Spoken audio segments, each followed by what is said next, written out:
മൊരിഞ്ഞ നല്ല ഉള്ളിവട ഉണ്ടാക്കിയാലോ. 2 വലിയ സവാള നേർമയായിട്ട് നീളത്തിന് അരിഞ്ഞതെടുത്തിട്ടുണ്ട്. ഒരു ചെറിയ കഷ്ണം ഇഞ്ചി കുനുകുനെ അരിഞ്ഞത്, ഒരു പച്ചമുളക് കുനുകുനെ അരിഞ്ഞത്, ഒരു തണ്ട് കറിവേപ്പില, ഒരു ചെറിയ സ്പൂൺ പെരുംജീരകം. ഇതെല്ലാം കൂടി സവാളയിലിട്ട് നല്ലതുപോലെ അങ്ങോട്ട് തിരുമ്മി പിടിപ്പിക്കണം.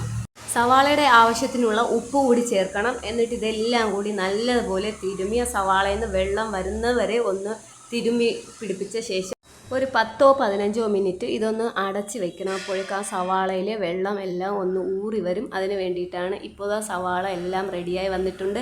ഇതിലേക്ക് 1 കപ്പ് മൈദ മാവിട്ട് ഒരു ചെറിയ സ്പൂൺ മുളക് പൊടി കൂടി ഇട്ടിട്ട് ഈ സവാളയും മാവും മുളക് പൊടിയും എല്ലാം കൂടെ നല്ലപോലെ ഒന്ന് കുഴച്ചെടുക്കണം.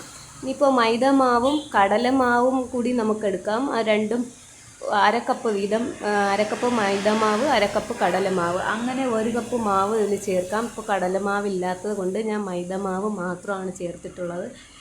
സവാളയിൽ നിന്ന് ഊറി വന്ന വെള്ളത്തിലാണ് ഈ മാവ് ചേർത്ത് കുഴച്ചെടുത്തത്, വേറെ വെള്ളം ചേർത്തിട്ടില്ല. ഇപ്പോൾ മാവ് റെഡി ആയിട്ടുണ്ട്. ഇനി വെളിച്ചെണ്ണ ചൂടായി വരുമ്പോൾ നമുക്ക് ഇതിന്ന് ഓരോ ഉരുള എടുത്ത് വടയുടെ രൂപത്തിലാക്കി എണ്ണയിലിട്ട് പൊരിച്ചെടുക്കാം. കറുമുറയെ തിന്നണമെന്നുള്ളവർ ഒന്ന് മൂപ്പിച്ച് കോരണം, അല്ല ഒന്ന് സോഫ്റ്റായിട്ട് തിന്നണമെന്നുള്ളവർ നല്ലവണ്ണം മൂക്കും മുമ്പ് കോരണം.